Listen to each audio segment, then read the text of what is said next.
Buku. Ya, bismillahirrahmanirrahim. Assalamualaikum. Hari ini kita masih dalam mood pasca merdeka. Hari ini di Kubu akan dikupaskan oleh saudara Faiz Al-Bangsari. Buku Sisi Sanubari Dr. Burhanuddin Al-Helmi. Okey, saya serahkan kepada saudara Faiz. Okey, baik. Bismillahirrahmanirrahim. Pertamanya saya ucapkan terima kasih kepada saudara Hafiz selaku pengurusi majlis untuk Kubu pada petang ini. Jadi pada hari ini kita akan membincangkan tentang satu sosok, tentang satu tokoh tanah air kita yang kita semakin lupakan oleh generasi pada hari ini, iaitu Dr. Burhanuddin Helmi. Jadi buku yang akan saya bentangkan pada hari ini bertajuk Sisi Sanubari Dr. Burhanuddin Al-Helmi, yang mana buku ini ditulis oleh Muhammad Nazir Ibrahim. Okey, sepintas lalu tentang buku Sisi Sanubari Dr. Burhanuddin Helmi ni. Buku ini menceritakan tentang latar belakang Dr. Burhanuddin. Kemudian buku ini juga menceritakan tentang pengalaman-pengalaman Dr. Burhanuddin Al-Helmi di dalam bidang politik. Tetapi apa yang menarik tentang buku Sisi Sanubari Dr. Burhanuddin Al-Helmi ni ialah apakah pandangan dan juga pengalaman-pengalaman Dr. Burhanuddin Helmi tentang tasawuf Islam dan juga minat yang sangat mendalam Dr. Burhanuddin Al-Helmi tentang perubatan homeopati. Tapi malangnya hari ini saya cuma akan membentangkan tentang latar belakang dan juga pengalaman-pengalaman politik Dr. Burhanuddin Helmi, yang mana tentang pandangan dan juga pengalaman-pengalaman Dr. Burhanuddin Helmi terhadap tasawuf dan juga perubatan homeopati. Kita akan sambung di bahagian yang lain lah. Okey, jadi untuk memulakan pembentangan, kita akan mulakan bahagian yang pertama, iaitu latar belakang Dr. Burhanuddin Al-Helmi, yang mana nama sebenar Dr. Burhanuddin Al-Helmi ni ialah Amir Burhanuddin bin Haji Muhammad Noor. Okey, beliau dilahirkan pada 29 Ogos 1911 di Cangkat Tualang, Mukim Kota Baru, Gopeng, Perak. Yang mana Dr. Burhanuddin Al-Helmi ini dia merupakan anak sulung kepada pasangan Haji Muhammad Noor dan juga Sharifah Zahra. Okey, jadi Haji Muhammad Noor ni bapa Dr. Burhanuddin Helmi ni dia berdarah kacukan Minangkabau Arab yang berasal dari Batu Sangkar, daerah tanah datar Minangkabau, Sumatera Barat.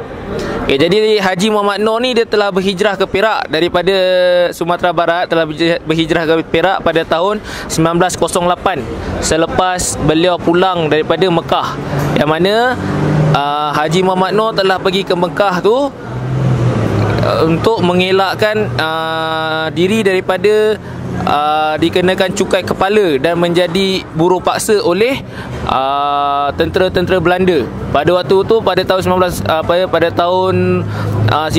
tu Indonesia tu dia telah dijajah oleh Belanda. Jadi Haji Muhammad Noor ni dia telah lari ke Mekah untuk mengelak daripada membayar cukai kepala dan menjadi buruh paksa. Okey, ketika di Mekah, Haji Muhammad Noor dia telah tinggal berapa lama sambil dia mempelajari selok-belok agama di samping menunaikan fardu haji. Pada waktu tu dikatakan Haji Muhammad Noor baru berusia 18 tahun. Okey.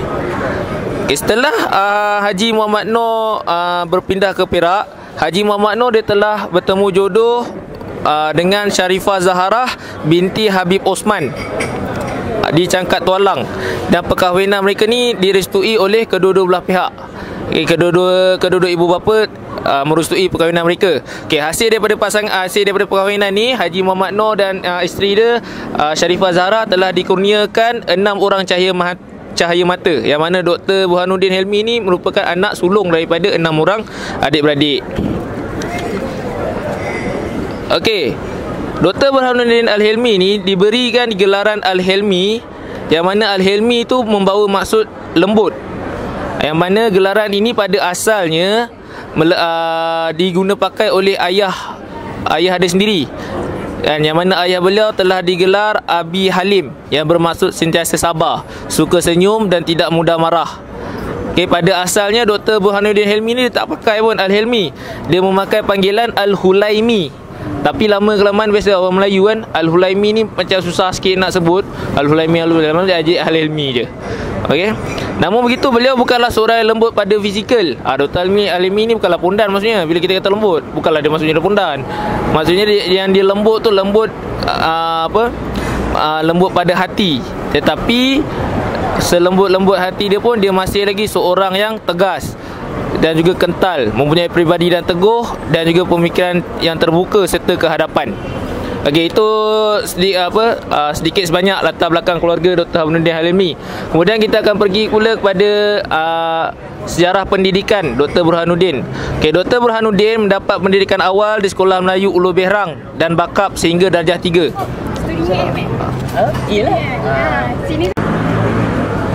Okey, kemudian kita pada peringkat awal, Dr. Burhanuddin Helmi mendapat peringkat awal di Sekolah Melayu Ulu Behrang dan bakap sehingga darjah 3. Okey, kemudian beliau menyambung pelajarannya di Kota Baru, Gopeng, bukan Kota Baru Kelantan Kota Baru di Gopeng. Okey, dalam pendidikan agama pula, Dr. Burhanuddin mendapat pendidikan agama secara terus daripada bapanya sendiri, yang mana bapanya memiliki ketinggian ilmu agama yang diperolehi semasa berada dan berguru di Mekah. Okey, ketika bapa dia muda dulu. Okey, satu sifat Dr. Burhanuddin Helmi ni, dia ni mempunyai satu sifat ingin tahu yang sangat kuat. Dan Dr. Burhanuddin ni sangat suka membaca. Yang mana ketika kecil, dia suka membaca kitab-kitab kepunyaan ayahnya, meskipun pada waktu tu dia tak faham apa yang dia baca. Okey, ketika membaca, beliau amat fokus dan memberi tumpuan yang khusyuk sekali. Sifat ingin tahu bukan sahaja kepada perkara-perkara yang berkaitan dengan ilmu fiqh dan syariah, malah telah menjangkau kepada soal-soal ketuhanan. Sudah tentulah ayahnya yang menjadi sasaran utama untuk beliau bertanya dan mendapat jawapan berkaitan dengan soal-soal ketuhanan ini tadi. Okey. Kemudian selain daripada gemar membaca, okey, Dr. Burhanuddin Helmi ni kita juga boleh tengok keunikan dalam pergaulan dia juga, pergaulan seharian dia. Kalau kita hari ni kita bergaul, kalau kita ni orang Melayu hanya akan bergaul dengan orang Melayu saja. Kalau India akan bergaul dengan India je, Cina akan bergaul dengan Cina je. Tapi Dr. Burhanuddin tak. Dr. Burhanuddin Helmi ni sejak daripada kecil, pergaulan dia tu melewati kaumnya sendiri. Dia bukan saja berkawan dengan anak-anak Melayu, tetapi dia juga berkawan dengan anak-anak India dan juga anak-anak Cina. Tambah pula sifat ingin tahu yang kuat dan meminati bahasa-bahasa lain telah menyebabkan Dr. Burhanuddin Helmi ini mempelajari bahasa Cina daripada anak seorang pekedai Cina di kampungnya. Malah pergaulan dia dengan anak-anak India telah menjadikan beliau belajar bahasa Tamil daripada seorang penuris getah di kebun getah bapanya pada masa lapang. Yang mana hasil daripada kesungguhan dan juga minat dia terhadap bahasa lain ni, dia mampu membaca dan bertutur menggunakan bahasa Cina dan bahasa Tamil tersebut dalam perbualan harian. Itu yang hebatnya tentang Dr. Burhanuddin Helmi ni. Okey, selain daripada itu, Dr. Burhanuddin juga dia ni sangat minat menulis. Dia sangat minat menulis dan dia juga sangat minat dalam bidang perubatan. Okey, pada mulanya dia menulis ni dengan hanya menyalin bahan-bahan ramuan untuk membuat ubat-ubatan semasa belajar ilmu perubatan daripada datuk saudaranya. Okey, oleh kerana minatnya yang mendalam dalam karang mengarang, semasa berada dalam darjah 5, Dr. Burhanuddin cuba merealisasikan minatnya itu dan berusaha membuat sebuah majalah dengan menggunakan buku tulis sekolah. Okay, usaha ni dilakukan dengan tekun menggunakan tulisan Jawi kerana beliau menguasai tulisan Jawi dengan baik sekali. Yang mana tentulah pada waktu tu memang tulisan Jawi jadi tulisan rasmi kan yang digunakan di sekolah-sekolah Melayu. Okey. Dan kemuncak kepada penulisan beliau ni apabila beliau menerbitkan akhbar Berita Minggu yang menyiarkan berita tentang kampungnya dan kawasan sekitar secara mingguan. Okay, setelah tamat pendidikan rendah, yang kita cerita dia belajar bahasa Cina, belajar bahasa Tamil, yang kita cerita dia tulis surat khabar apa semua ni, ini semua dilakukan ketika Dr. Burhanuddin Helmi masih lagi berada di sekolah rendah. Ataupun kita boleh kata semua itu dilakukan ketika Dr. Burhanuddin Helmi ni masih lagi berumur 12 tahun dan ke bawah. Okey, setelah tamat pendidikan peringkat rendah, beliau dihantar oleh ayahnya ke sekolah pondok Sungai Jambu, Batu Sangkar, Sumatera Barat. Okey, yang mana di sekolah pondok Sungai Jambu tu dia telah belajar dengan Syekh Muhammad Khatib, iaitu rakan baik ayahnya. Okey, selepas itu dia melanjutkan pula mengajarnya di sekolah pondok Padang Serai, Kedah. Tapi Dr. Burhanuddin Al-Hilmi dia tak bertahan lama kat kedua-dua sekolah pondok ni. Sebabnya dia tak boleh tahan dengan sistem tadah yang diamalkan di sekolah-sekolah pondok tu. Sistem tadah ni dia pembelajaran itu secara terus daripada guru ke murid. Dr. Burhanuddin Al-Hilmi dia tak suka dengar apa yang cikgu dia cakap. Dia suka bangkang macam best lah. Suka sangat membangkang apa yang orang cakap. Kalau di sekolah pondok ni kau tak boleh tanya. Okay, cikgu kata A, kau kena ikut A. Kau tak boleh tanya kenapa A, kenapa tak B, kenapa tak C. Dr. Burhanuddin Al-Hilmi dia tak suka macam tu. Okay, dia merasakan jiwanya terhalang apabila beliau hanya menerima pengajaran sahala daripada guru tanpa perlu bersoal jawab. Okey, walaupun Dr. Burhanuddin Al-Hilmi ni dia sempat belajar kira-kira selama 6 bulan sahaja di Sumatera Barat. Maksudnya masa dia dekat pondok tu, di pondok Sungai Jambu tu, dia hanya berada kat sana selama kira-kira 6 bulan je. Tetapi beliau mendapat pendidikan daripada guru agama dan ulama'-ulama' yang membawa pemikiran kaum muda. Okey, Dr. Burhanuddin Al-Hilmi pernah berada di bawah asuhan Haji Nuruddin, iaitu seorang anggota Syarikat Islam Indonesia. Syarikat Islam Indonesia yang terkenal sebagai sebuah pertubuhan yang membina persepakatan umat Islam melalui pembangunan ekonomi. Okay, di Indonesia juga Dr. Burhanuddin Al-Hilmi ni dia belajar bahasa Belanda dan didedahkan dengan bahan bacaan moden serta kitab-kitab karangan ulama fiqh seperti Ibn Taymiyah, Ibn Qayyim, Rashid Reda, Jamaluddin Al-Afghani, Muhammad Abduh dan lain-lain lagi. Okey, setelah memperolehi pengalaman berharga selama 6 bulan kat Sumatera Barat tu dan juga di pondok Padang Serai, Dr. Burhanuddin menyambung pengajiannya di Madrasah Al-Mashhur Al-Islamiyah, Kepala Batas, Pulau Pinang. Okey, semasa di madrasah inilah Dr. Burhanuddin dapat menumpukan pembelajaran seperti yang diidamkannya dan menunjukkan pencapaian yang cemerlang dan menamatkan kelas sanawi. Okey, beliau juga berjaya menguasai bahasa Arab dan bahasa Inggeris dengan baik. Okey, dalam masa yang sama, Dr. Burhanuddin terikut dengan aliran pemikiran kaum muda yang sangat berpengaruh di Madrasah Al-Mashhur tu.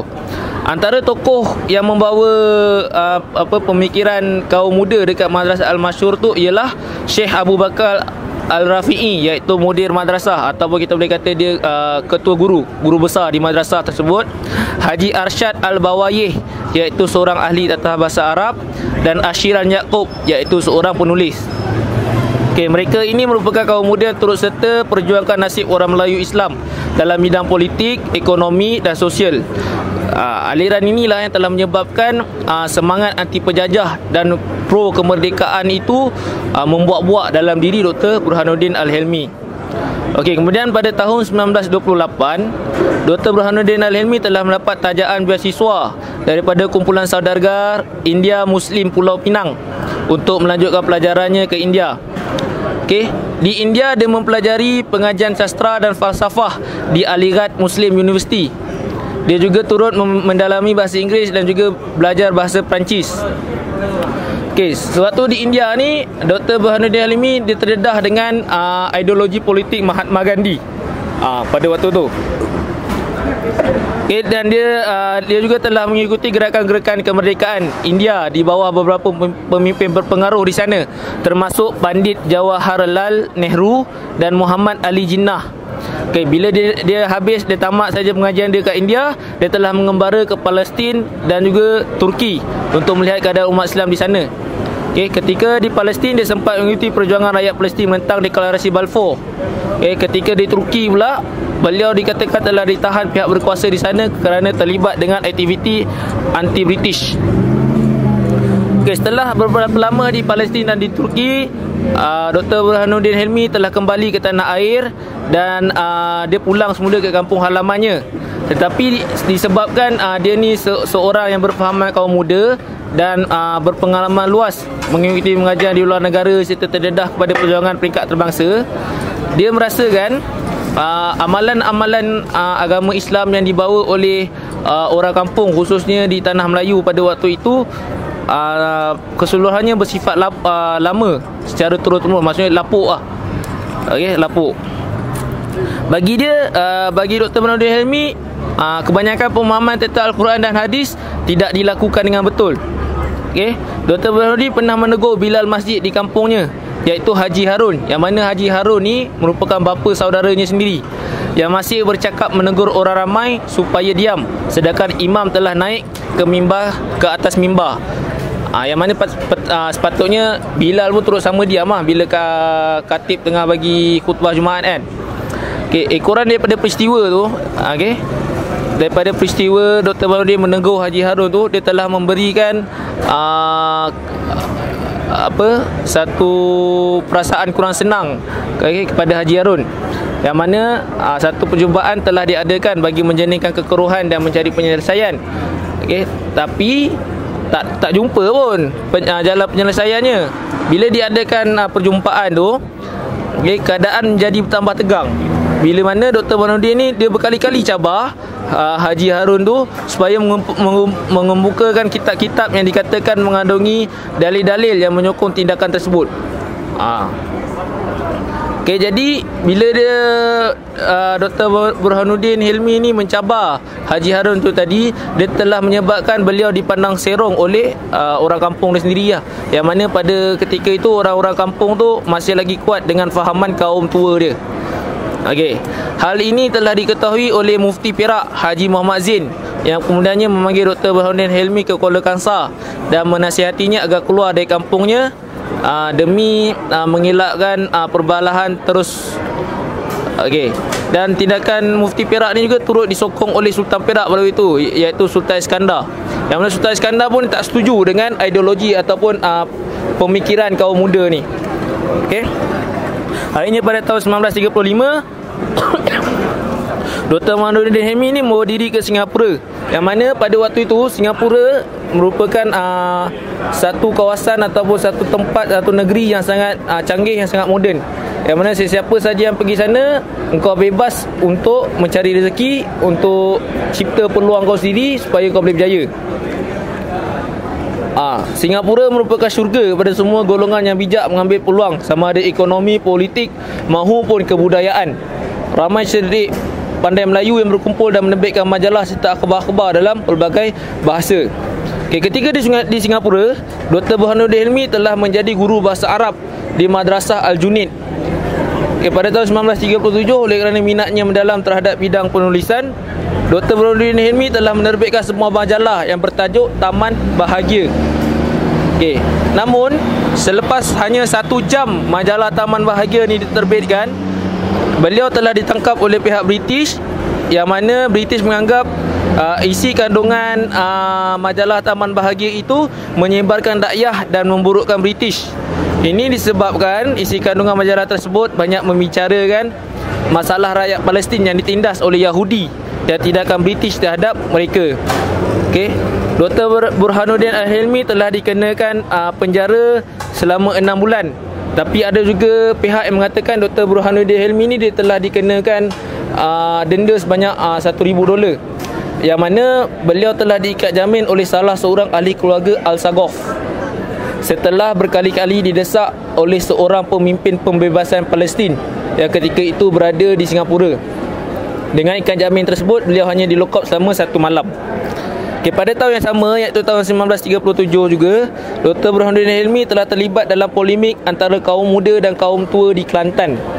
Polemik yang berpunca daripada Haji Wan Musa. Haji Wan Musa ini ialah anak kepada Tuan Tabal, yang merupakan ulama terkenal dan terpengaruh dengan aliran kaum muda.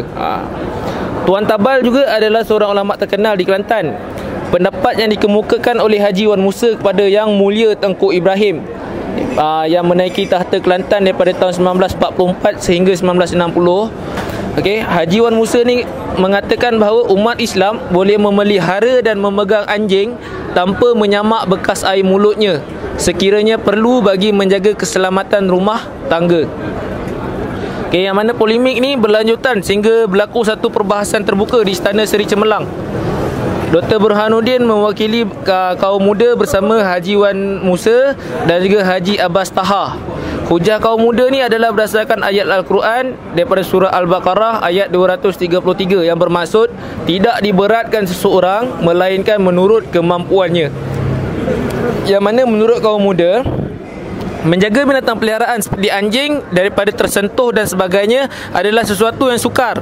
Maka Allah tidak memberati manusia dengan sesuatu di luar kemampuan mereka. Pandangan ini menjadi kontroversi dan pihak kaum muda memberikan hujah yang mantap, sedangkan kaum tua juga ada hujah mereka tersendiri. Sehingga kan Sultan Kelantan terpaksa menyerahkan kepada rakyat Kelantan untuk membuat keputusan sendiri mengikut pemerhatian mereka. Namun begitu, rakyat Kelantan yang majoritinya beragama Islam memilih untuk tidak memelihara anjing sebagai binatang peliharaan mereka. Setelah keluar penjara, yang tadi dia telah dipenjarakan dekat Singapura tadi kan. Setelah keluar penjara, Dr. Burhanuddin Helmi telah berkenalan dengan seorang doktor yang bernama Dr. Rajah. Iaitu Dr. Rajah ni ialah doktor homeopati. Beliau tertarik dengan bidang perubatan homeopati dan mempelajarinya secara mendalam. Kemudian dia telah pergi ke India untuk ambil ijazah homeopati di Ismailiyah Medical College. Ketika berada di India, Dr. Burhanuddin mula tertarik dengan ilmu psikologi metafizik, ilmu kerohanian dan mula membahaskan ilmu sufi. Dia juga belajar bahasa Jerman melalui pengetahuannya dalam bahasa Belanda. Setelah pulang semula ke Singapura, Dr. Burhanuddin telah membuka klinik di Jalan Picitan, Singapura dan sebuah lagi di Johor Bahru. Kemudian dia memperolehi kelulusan Doctor of Naturopathy dari School of Naturopathy di London secara luar kampus. Hasil daripada pelibatan meluas Dr. Burhanuddin dalam bidang homeopati, beliau telah dianugerahkan Doctor of Divinity dari International Academy of Canada. Dan dalam masa yang sama dia bergiat aktif dalam pertubuhan Islam Jamaatul Islamiyah yang menjalankan kelas-kelas pendidikan Islam dan dakwah serta membantu kebajikan orang Islam Singapura. Itulah dia, sedikit lah latar belakang keluarga dan juga latar belakang pendidikan Dr. Burhanuddin Al-Helmi. Jadi kita dah tamat bahagian pertama, kita masuk kepada bahagian kedua. Boleh teruskan lah? Bahagian kedua kita akan melihat pula penglibatan Dr. Burhanuddin Helmi ni dalam bidang politik. Yang mana mula-mula sekali Dr. Burhanuddin Helmi ni telah terlibat secara aktif dalam bidang politik pada tahun 1939. Pada tahun 1939 dia telah diperkenalkan kepada Kesatuan Melayu Muda KMM oleh Mustafa Husin, iaitu Presiden KMM Singapura. Namun pada waktu itu penglibatan Dr. Burhanuddin Helmi dalam KMM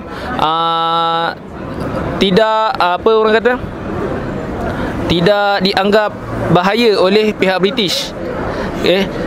Sedangkan pada masa itu ramai pemimpin-pemimpin KMM seperti Ibrahim Yaakob, Hisa Haji Ahmad, Ahmad Bustamam, Sultan Jenain dan lain-lain ditangkap.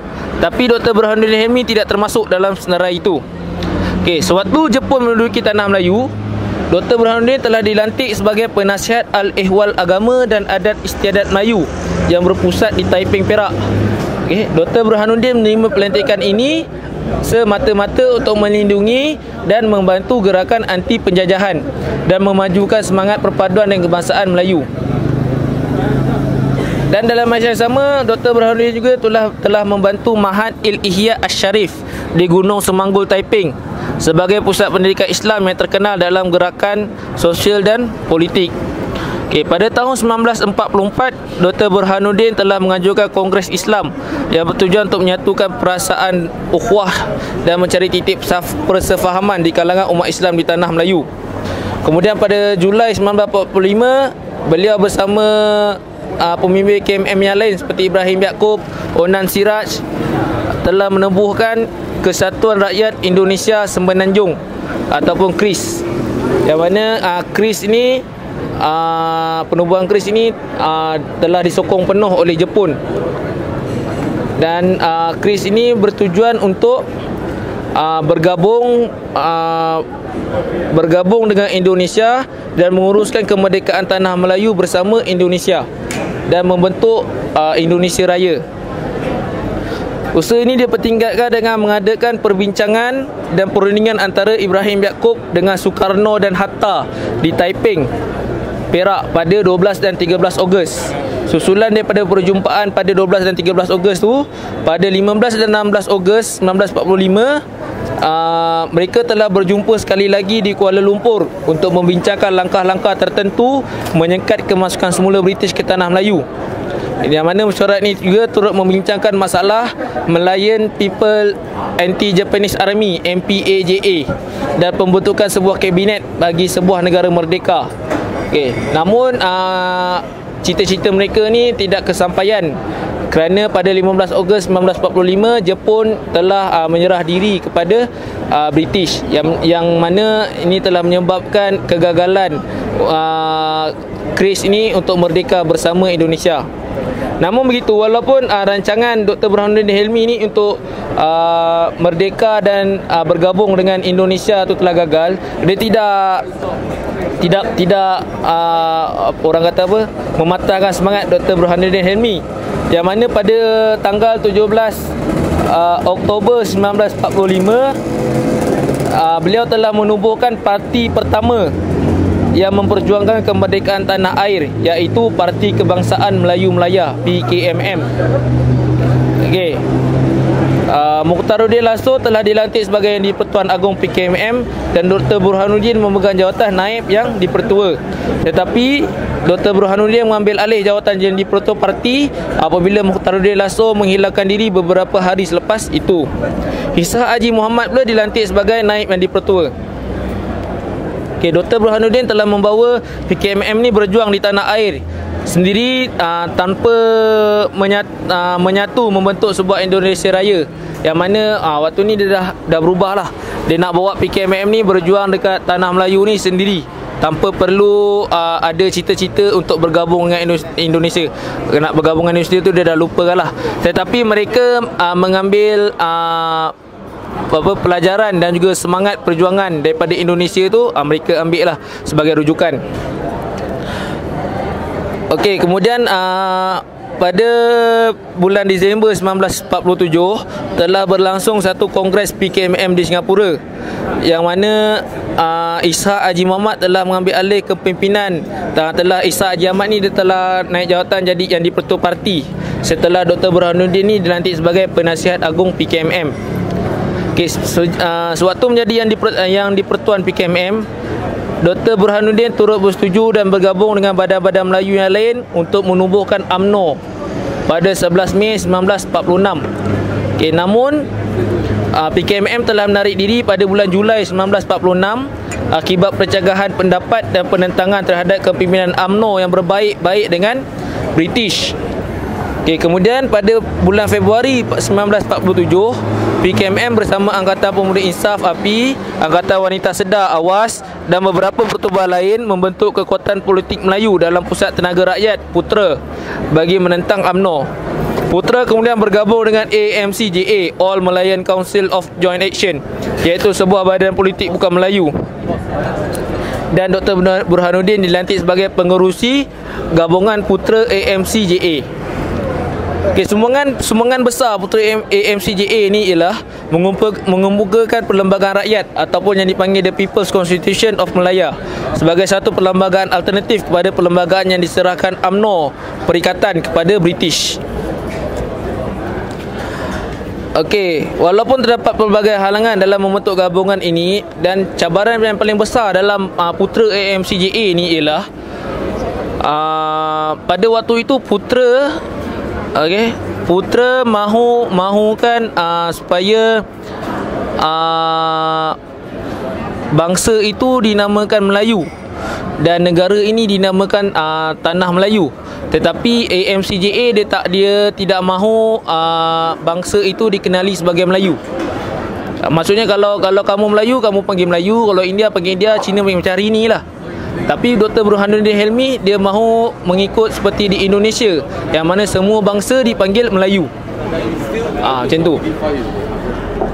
Namun pada bulan Disember 1950, Dr. Burhanuddin telah terbabit dalam kes Natrah atau Maria Hertog. Beliau dikatakan sebagai salah seorang penganjur yang menentang keputusan Mahkamah Tinggi Singapura yang menolak kesahihan perkahwinan Natrah dengan Mansur Adabi. Kemudian beliau telah ditangkap di rumahnya di Geylang Road pada awal pagi 19 Disember 1950 dan dikenakan tahanan penjara sehingga tahun 1953. Okay, pada bulan April 1955, Dr. Burhanuddin telah menghadiri Kongres Pemuda Melayu Semelaya. Okay, yang mana dalam kongres ini turut dihadiri oleh Dato' Onn Jaafar. Yang mana dengan kehadiran Dato' Onn Jaafar ni, beliau telah dipulau oleh UMNO. Dr. Burhanuddin telah dilantik sebagai pengerusi jawatan kuasa pemandu ataupun steering committee yang memberi mandat kepada beliau sebagai wakil ke persidangan Afro-Asia di Bandung, Indonesia. Okey, pada tahun 1955 telah berlangsung pilihan raya umum yang pertama, yang mana Dr. Burhanuddin telah menyertai kempen atas tapak Barisan Kebangsaan Melayu yang ditubuhkan oleh Kongres Pemuda Melayu Semelaya. Okey. Dalam kempen, Dr. Burhanuddin lantang mengkritik UMNO yang bekerjasama dengan British dan parti negara yang dipimpin oleh Dato' Onn Jaafar. Selepas pilihan raya, Dr. Burhanuddin bersama Ahmad Bustamam dan rakan-rakan lain telah melancarkan penubuhan Parti Rakyat Malaya (PRM) pada Dr. Burhanuddin bersama Ahmad Bustamam dan rakan-rakan lain telah melancarkan penubuhan Parti Rakyat Malaya (PRM) pada 11 November 1955. Okay, pada mulanya Dr. Burhanuddin, Ishak Haji Ahmad, Cikgu Harun Muhammad Amin dari Singapura dan AM Azhari daripada Brunei mencadangkan Ahmad Bustamam sebagai Ketua Umum PRM. Tetapi Ahmad Bustamam menolak kerana beliau masih terikat dengan syarat pembebasan tahanan darurat 1955. Jadi dengan penolakan Ahmad Bustamam ni, Dr. Burhanuddin telah dilantik sebagai Ketua Umum PRM. Walaupun pada mulanya beliau keberatan.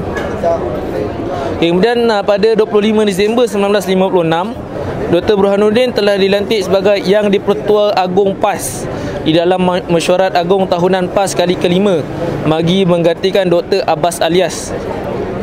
Sebelum itu dalam persidangan Parti Rakyat Malaysia ataupun PRM itu tadi di Ipoh pada 10 November 1956, beliau telah dilamar oleh pemimpin PAS terutamanya Haji Hassan Adli yang melihat ketokohan dan kebolehan Dr. Burhanuddin Al-Helmi untuk menguatkan PAS.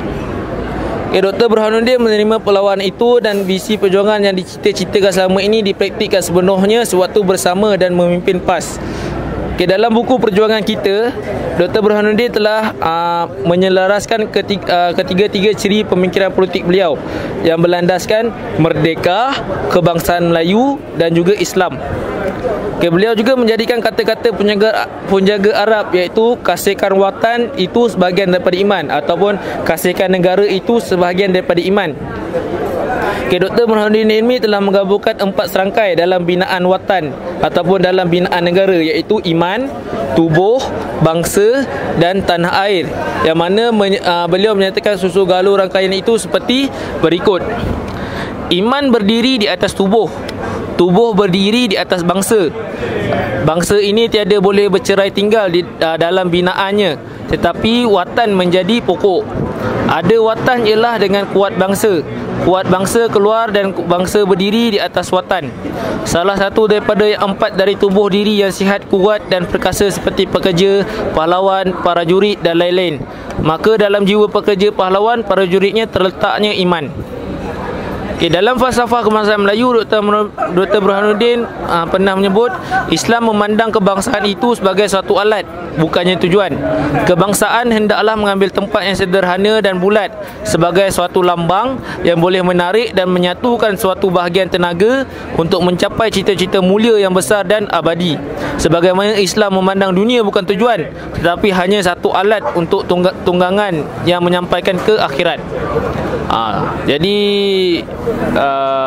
setakat itu je lah pembentangan saya pada hari ini. Jadi kita dengarkan kalau kawan-kawan ada komen ataupun persoalan.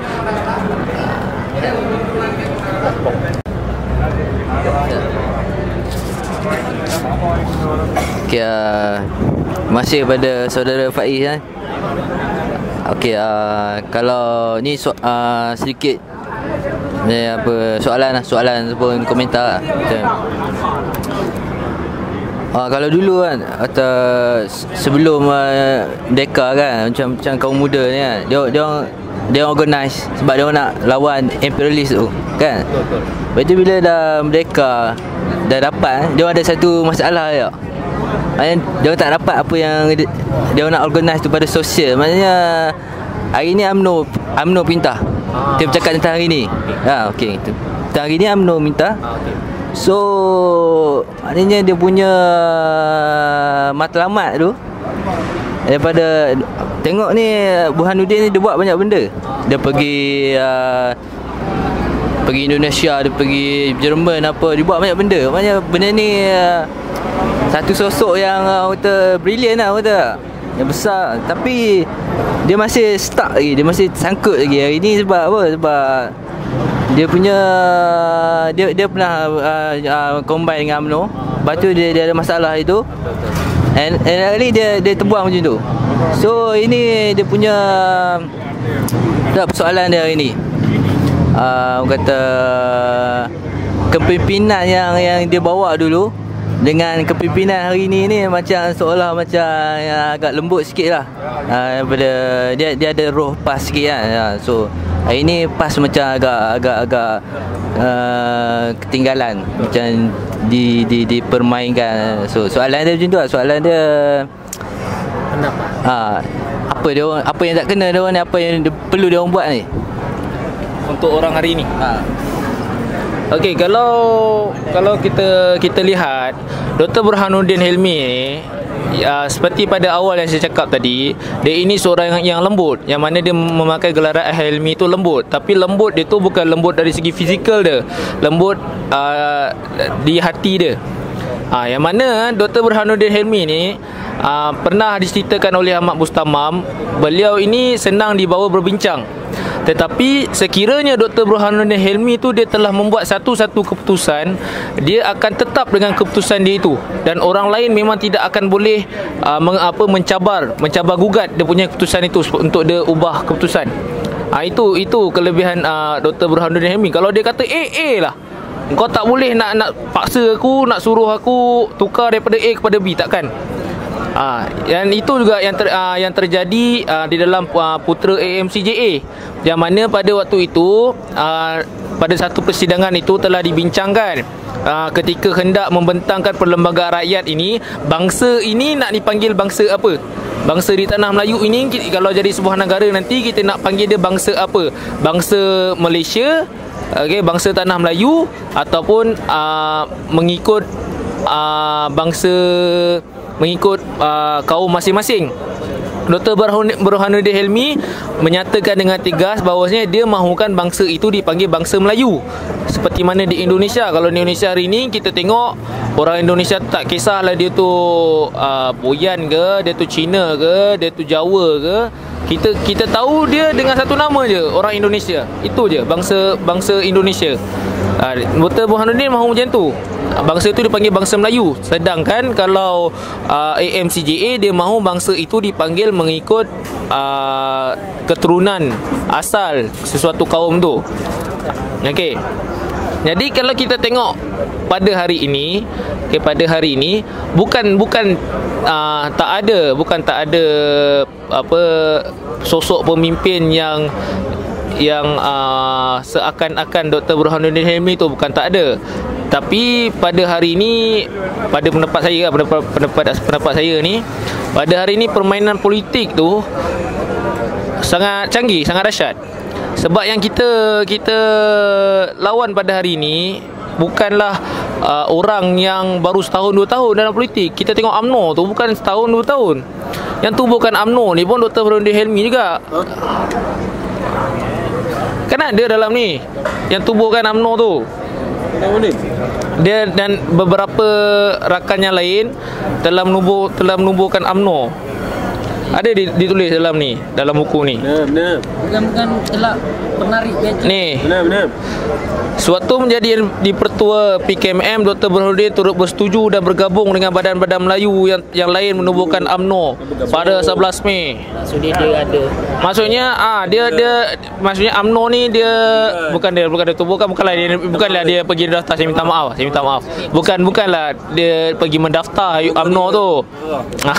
Nanti ada orang marah pula kan. Tapi dia bersetuju untuk bergabung. dengan UMNO. Yang UMNO ni bukan setahun 2 tahun dalam politik. UMNO ni dah lama. Semenjak sebelum merdeka lagi. Kan?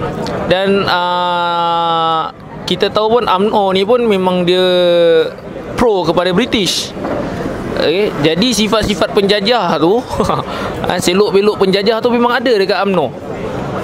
Yang mana pada waktu dulu, pada waktu dulu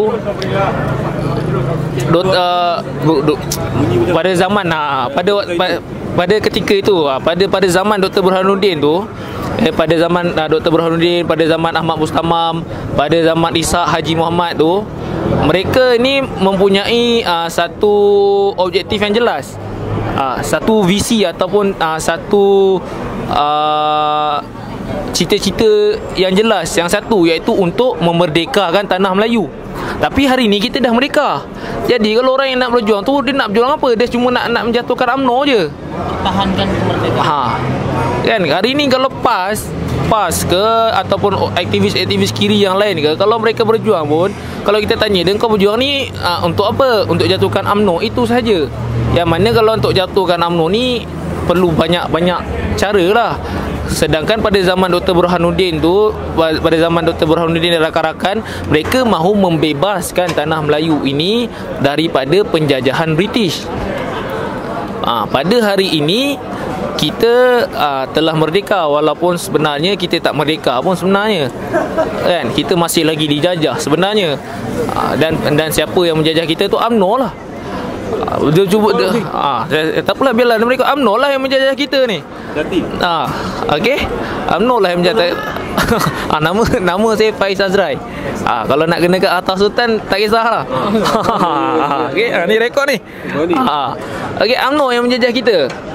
Okey, yang mana pada hari ini kalau orang kiri pun ataupun aktivis-aktivis yang berhaluan kiri dan juga PAS pun, mereka tak boleh nak claim ataupun mereka tak boleh nak kata hari ni aku berjuang kerana nak membebaskan Malaysia. Kau nak bebaskan dari siapa? Rakyat semua dah faham Malaysia ni dah merdeka. Yang kita nak bebaskan adalah membebaskan daripada cengkapan UMNO, yang mana UMNO ini bukanlah satu sosok, bukanlah satu pertubuhan yang baru setahun 2 tahun. Mereka dah pegang negara ni lama. Mereka dah bersekutu dengan British, mereka dah bertapa, dah berguru dengan British tu dah lama. Malah sehingga hari ini pun mereka masih lagi bertapa dan berguru dengan imperialis USA kan, British. Jadi mungkin sebab itu yang susah untuk kita ataupun untuk aktivis-aktivis haluan kiri ini menjalankan dia punya aktiviti. Yang keduanya, saya nampak walaupun kita memiliki cita-cita yang sama, tetapi kita tidak bersedia untuk menerima perbezaan pandangan orang lain. Ini berbeza dengan Dr. Burhanuddin. Kalau kita tengok sewaktu penubuhan awal PKMM, yang menjadi presidennya adalah Mukhtaruddin Lasso. Yang mana Mukhtaruddin Lasso ini walaupun dia seorang Melayu, tetapi dia tidak percaya kepada Tuhan. Jangan nak bangkang. Ahmad Mustamam ada catat benda ni. Okey, yang pada ketika tu yang menjadi naib yang dipertua adalah Dr. Burhanuddin sendiri, yang mana beliau adalah seorang Islamis. Ini ada dicatatkan oleh Ahmad Mustamam dalam sebuah buku Dr. Burhanuddin Hilmi, Putera Melayu Raya, lebih kurang kalau tak silap tajuk dia. Ada berlaku perbahasan antara Mukhtaruddin Lasso dan juga Burhanuddin Hilmi tentang kewujudan Tuhan. Yang mana kita boleh tengok daripada perbahasan tu, sifat Dr. Burhanuddin Hilmi ataupun sikap Dr. Burhanuddin Hilmi ketika ditanya oleh Mukhtaruddin Lasso, Dr. Burhanuddin Hilmi dia tak marah.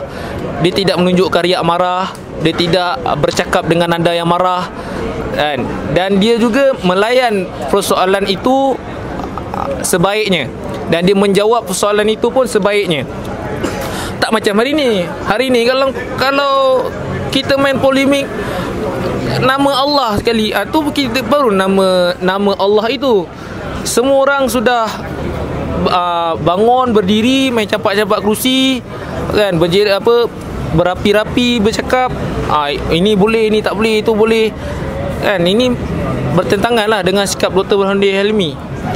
Itu bagi saya dua faktor tu lah yang menjadi faktor utama kenapa hari ini perjuangan kiri tu tak seperti apa yang dibuat oleh Dr. Burhanuddin Helmi, tak berjaya seperti yang dibuat oleh Dr. Burhanuddin Helmi. Buka soalan pada Okey. Bismillahirrahmanirrahim. Assalamualaikum. Terima kasih pada Saudara Faiz atas kupasan buku Sisi Sanubari tadi. Kalau kita lihat balik apa yang Saudara Faiz kata tadi, nama soal dalam konteks timeline hidup dia sendiri, dia daripada dia dilahir pada 1911, betul. Kemudian dalam konteks pendidikan dia sendiri, dia ada juga diceritakan, dan dia ni bukan orang yang biasa-biasa kalau kita lihat daripada apa yang Saudara Faiz cakap tadi lah. Cumanya saya nak soal dalam berkaitan jugalah dalam konteks sekarang ni. Soalan saya berkisar tentang apakah signifikan yang paling besar sekali dalam perjuangan Burhanuddin ni yang masih dikenang hari ni. Sebab kita lihat dia berbeza dengan tokoh-tokoh yang lain kan. Dia tokoh lain banyak disebut lah dalam sejarah-sejarah, tapi dia ni agak orang kata tak menonjol. So maksud dia itulah persoalan saya. Apakah tinggalan yang paling signifikan dalam konteks kemerdekaan itu sendiri? Kalau boleh. Terima kasih. Okey, terima kasih kepada saudara Zul di atas soalan tu tadi. Jadi soalan Zul tadi dia tanya apakah tinggalan yang paling signifikan ataupun apakah peninggalan Dr. Burhanuddin Helmi yang paling diingati oleh orang pada hari ini? Dia masih mempengaruhi. Yang masih mempengaruhi orang pada hari ini. Okey, yang bagi saya secara umumnya, kalau kita ambil secara umum masyarakat Malaysia, tak ada lah kan, tak ada.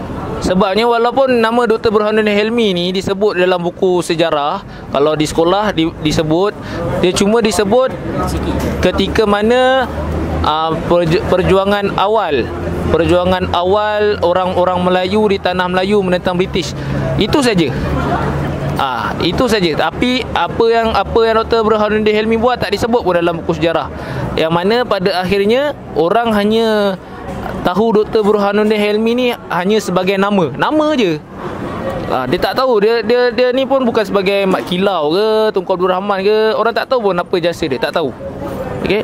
Tapi kalau orang-orang yang mengkaji, saya rasa tinggalan dia yang masih mempengaruhi ialah semangat kebangsaan itulah. Semangat cinta akan negara itu yang mempengaruhi. Okay, kalau bagi pendapat saya lah, pendapat secara peribadinya, saya rasa itu semangat cinta kan. Kerana Dr. Burhanuddin Helmi ni jauh sebelum kita nak bercerita tentang isu-isu perbezaan bangsa, dia dah bergaul pun dengan orang Cina, dengan orang India. Malah dia dah belajar juga bahasa Cina, bahasa Tamil kan, berbanding dengan kawan-kawan yang lain, yang mana kawan-kawan yang lain walaupun kata kita tak boleh resis, kita kena anggap orang Cina, orang India ni sebagai saudara, tapi kawan-kawan dia tak fasih pun, tak menguasai pun bahasa Cina, bahasa India. Sama je lah juga dengan kita hari ni. Walaupun kita acap kali mengatakan resis itu salah, kita mesti layan orang Cina, orang India sama adil, tapi kita tak pernah pun menguasai bahasa mereka. Yang mana kita mahu mereka menghormati dan juga menguasai bahasa Melayu. Itu bagi saya, secara peribadi saya, itulah dia. Bila mana kita kata cintakan negara ni, semangat nasionalisme, semangat cintakan negara ni, Dr. Burhanuddin Helmi adalah tokoh yang paling ideal lah. Sebab dia menguasai bahasa tiga bangsa utama yang besar kan. Dia boleh bertutur, dia boleh membaca. Berapa ramai orang Melayu yang boleh bertutur dan boleh membaca bahasa Cina dan bahasa Tamil kalau orang Melayu itu dia mampu menguasai bahasa Cina ataupun mampu menguasai bahasa Tamil, salah satu itu hari ini kita dah biasa lihat kan. Hari ini pun ramai ibu bapa yang ibu bapa orang Melayu yang hantar anak mereka ke sekolah-sekolah Cina, itu kita dah biasa. Tapi berapa ramai orang Melayu yang mampu menguasai dua bahasa itu, bahasa Cina dan bahasa Tamil? Saya rasa Dr. Burhanuddin Hilmi seorang saja. Saya rasa peribadi, pendapat peribadi, kalau salah boleh kutuk, tak ada masalah. Tak perlu minta maaf. Ini secara peribadi, pendapat peribadi. Okey, itulah.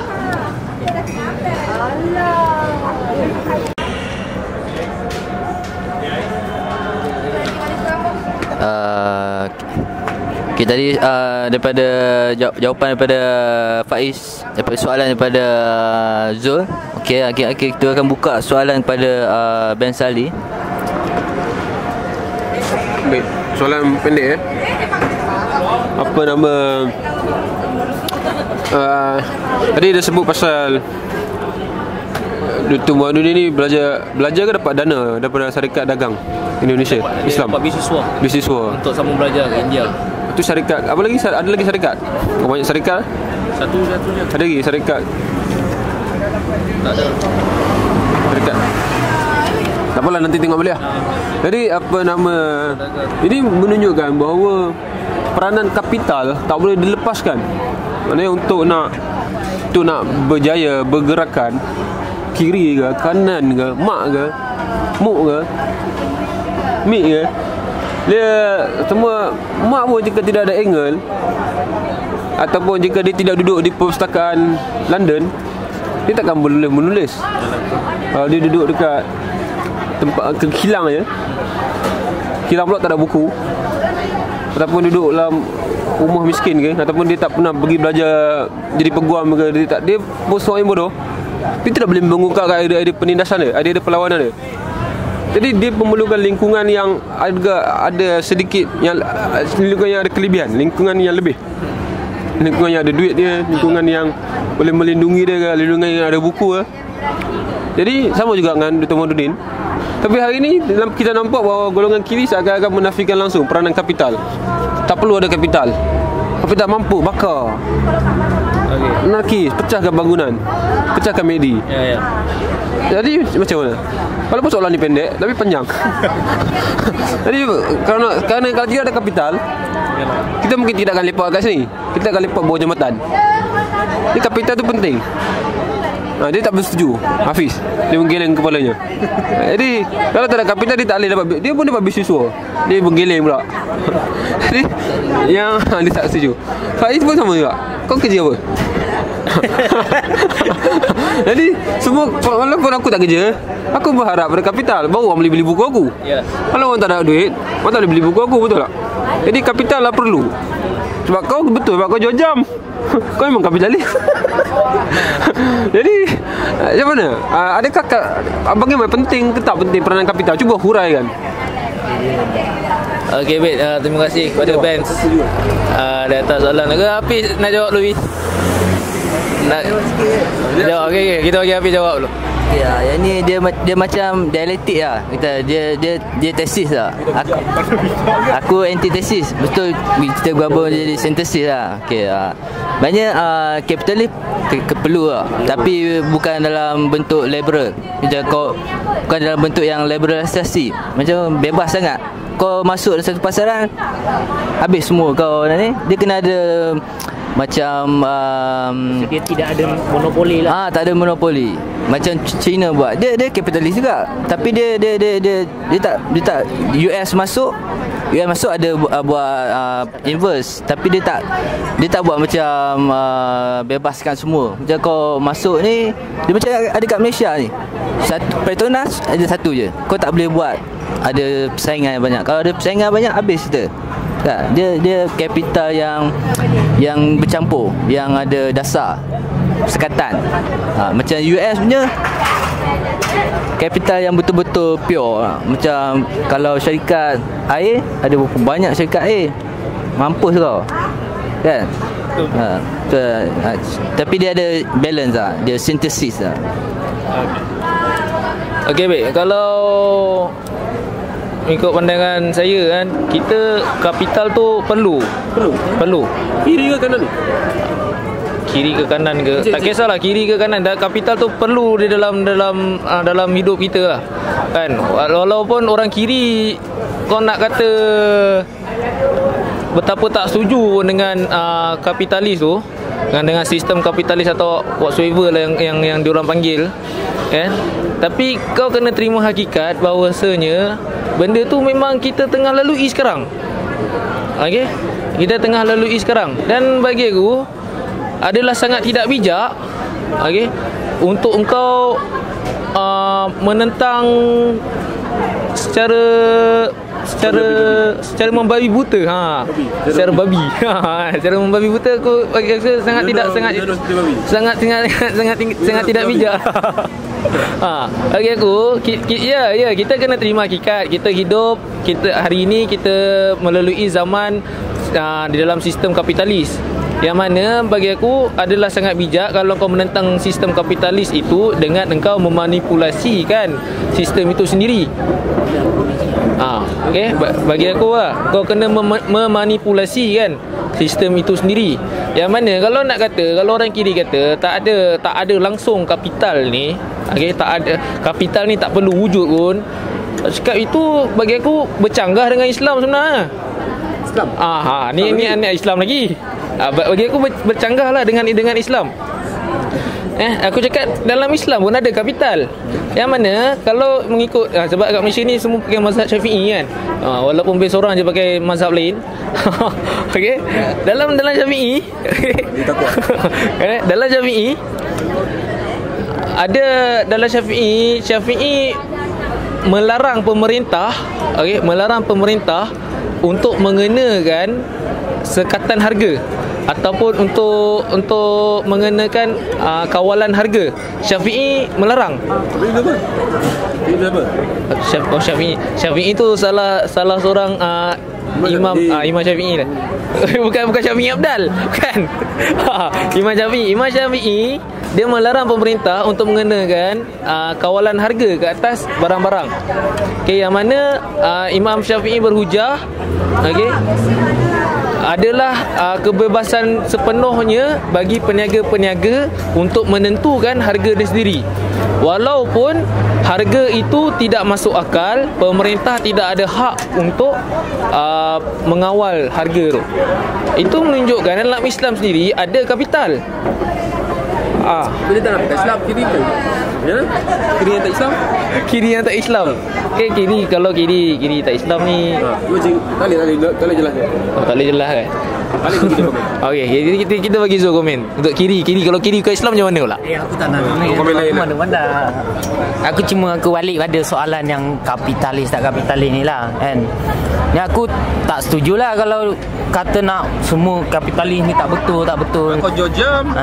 Ya, bukan masalah dia lah Itu bukan masalah dia lah. Cuma macam ni kan, kalau ada benda tu kita tak boleh lah monopoli. Contoh dia rumah kan, kau ada banyak duit, padahal rumah tu sebenarnya bukan komoditi pun. Dia bukan untuk kau beli semua lepas ni kau boleh dapat, kau bagi sewa orang, dan yang lain-lain tak ada rumah. Sebab itulah orang sekarang kan, yang miskin tertindas lah macam tu. So ada benda yang boleh pakai kapital ni, tapi bila benda tu melibatkan apa nama dia menjejaskan kepada kesejahteraan, macam kesejahteraan sosial. Contoh dia orang tak ada rumah, lepas tu orang itulah macam-macam lagi lah benda yang dia monopoli tu. Itu tak setuju lah kalau yang tu. Tapi ada benda yang kita boleh setuju lah kan. Kalau nak jadi usahawan pun kena ada kapital juga kan. Cara kapital ni. Okay. Dia bukan ulah kiri tau. Dia kira ulah fikiran dia. Aku Habis. Okey, okey, kita kubur hari ni. Pada hari ni kita tutup daripada tajuk Sisi Sanubari Dr. Burhanuddin Al-Hilmi yang dibentangkan oleh Saudara Faiz. Okey, okey, menarik hari ni. Okey, terima kasih semua yang ada. Puas sikit. Okey. Baik dengar. Okey, kita tutup hari ni. Selamat malam. Terima kasih. Selamat berjaya. Itulah dia.